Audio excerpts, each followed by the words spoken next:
quicker for you than me because I'll hit the fast forward button.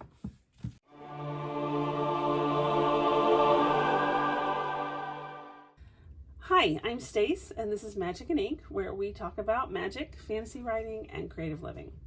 In my last video, I introduced you to my Imaginaria, which is a kind of encyclopedia of the imagination, which I use to practice inventing things for fantasy world building. None of them are tied to any specific setting or anything. I could use them if I wanted, but it's really a practice just to keep my imagination sharp. And it's fun too. Since that video, I have moved this book to my desk where I am more likely to reach for it. And I've been using it as a kind of a warm-up to my daily writing sessions on my novel. My cat is saying hello. Come on, baby. Everybody has to have their familiar. And today what I wanted to do was introduce you to a tool you could use if you struggle sometimes. Like sometimes if you do something daily, you don't always have a fresh idea daily. So having something you can draw on to spark an idea is useful. And that's what this can do. This is Mythulu cards. See, there's cards here. Mythulu is also an app you can use if you don't want to buy cards. They're all available electronically, which is how I first learned about it. But then during the pandemic, there was, when we were locked down, they had a Kickstarter to get the cards with this really nice box, and I got it. The other thing I got during lockdown from a Kickstarter was this pixel electronic dice. I just bought one, but it comes with an app too, which you can program it in all sorts of different color combinations depending on how you roll it. I think it's completely crazy, but I love it. I love all shiny light up things. So that's that. Anyway, back to the cards. Push that aside for a minute. Let me introduce you to these two. It's Mythulu. These cards, this is actually 2 decks of the cards that they have currently. And what they are is they're just idea sparks. There's 6 different categories. There's character and a trait,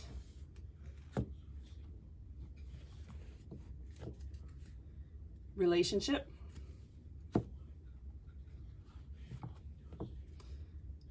habitat, texture, and element. And what you can do is put these together in different combinations and see what kind of story or world building element they pull together for you. So just to give an example, let me give a little example from each of the different card decks. I'm just going to go randomly here. So a character, they have auditor, intermediary, orphan, and a little description of suggestions of what that means. A trait, those would be like personality traits: addicted, unhesitating, depleted. Relationship, a pet, heir, debtor. What is a relationship between 2 people or things? And they all have really pretty art too, so that makes these extra special. A habitat, the ocean, a threshold, landfill, some things you might not think about when you're creating world building. Internet as a habitat, that's an interesting idea. Texture, bleached, proof. I don't know, that's a texture. That's strange. I have to think about that. Bioluminescent, signature. lots of different ways to think about things. And then element, which sounds a lot like texture, but they're more concrete, whereas textures are more ideas. Ether, ivory, magic. So that's those are the cards. And there's lots of different ways, I said, as you can combine them. So I'm going to demonstrate today. I've done a couple animals and places recently. So kind of what I want to do, I think I have in my mind of doing like 2 states that are in conflict with each other. So I want to pull a couple cards that tell me something about each of those states and what they're in conflict about. So I'm going to start with habitat, which will tell me something. I'm going to draw a habitat card for each. Oh, that's in the wrong one. I'm going to draw a habitat card for each kingdom. Maybe not a kingdom. We'll call them states. So 1 and 2. And I'm going to pull a character card for each kingdom, just to tell me, you know, what kind of people in general they are. I know you can't define a whole people by one characteristic, but there is a national characteristic. And I think I'm going to stop there, but I'm going to pull out a third card that's going to be the thing they're in conflict about, but I'm not going to look at it yet. I think I'm going to pick a texture and an element card for that, I think. I'm not sure how that's going to play out, but we'll see. And just real quickly, I'm going to put the rest of these away. All right. So let's see what we've got. Kingdom 1 is a laboratory of blacksmiths. Interesting. Those kind of work together. Interesting. Okay. So I think they're craftsmen and scientists is what this is telling me. And I think they have a pretty rigid structure of society, because the laboratory has, you know, there's scientific rules and processes for how things work. I think that they have a lot of rigidity in their society. And the other kingdom is Moors and lepers. Well, Moors contrast really nicely with laboratory in terms of a setting. They're very nature-loving people. And leper, let's see what the card says. The beggar you cannot help without carrying his curse home simply seeks a normal life.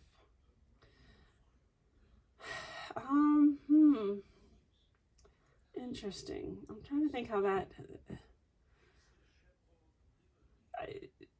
the cards are just helpfulness, caringness. I think maybe they're a society who maybe overextended itself trying to help people. No, I think they may have been like this society once upon a time, and they lost they are the lepers now, because so many of their people died in some kind of crisis, a pandemic, an epidemic of some kind, I think. And nobody trusts them now. They're wary of them. The reason that they have such a natural environment is because they just don't have many people living there anymore. And they tend to be isolationists. They don't want to hang out with other people, and nobody wants to hang out with them. So let's write something down about these 2 people in our book here. I'm going to put this down. No, I'm not. Let's see.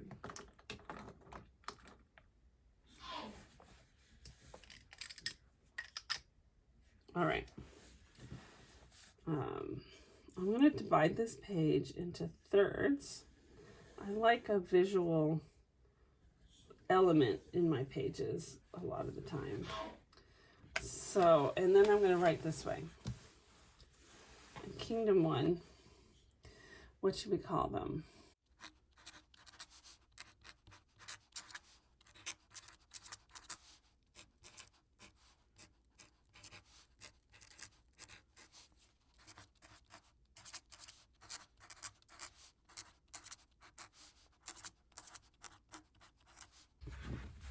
Okay, so here's what we've got so far. We have the illustrious thinkers, and maybe it would have been better to say illustrious artisans. It's fine. The people of this country are hard working and creative. They are always coming up with something new and a better way of doing things. They are very rigid socially. People are tested in their youths to find their best aptitudes and follow predetermined career paths. There is not much performing art, but there is much artistry in steel work, etc., in the crafts. Lonely Highlanders, 100 years ago, a plague wiped out many of the people, and they have become isolationist and mistrustful. Their land is largely empty and wild, and people live in small communities. They worship nature and celebrate family and family traditions. People who leave home are seldom welcome back. So let's explore what brings these two communities into conflict. Remember I pulled a texture and an element card. So let's see what they have to say. Decorated, unusually fancy, dressed up for a holiday, ritual, or other formal occasion that gives permission to brag visually. And caffeine, a natural insecticide people consume to postpone fatigue. Bubbly, energizing social catalyst, frequently suppressed by leaders who fear rebellion and radical thought. So how do these come together to form a conflict between these two people? Well, caffeine, I can see that being an important substance to our thinkers over here, our artisans. And maybe it's something they need to, that our lonely Highlanders have, that they want. Caffeine seems like a pretty wild, okay, let's just go with it. Let's say there's tea in the Highlands. I don't want to do coffee. Sorry, I don't drink coffee. And I'm just going to discard this because that's not making my brain work at all right now. But caffeine, there's the people in this country want the tea that comes from the Highlands, and that's resource wars, right? So let's.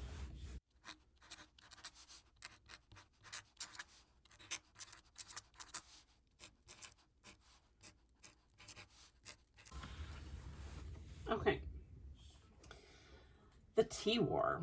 When the artisans discovered the power of tea, mind sharpening and energy, they demanded more and more and more, but the Highlanders refused to sell them more of the tea in the quantities they desired.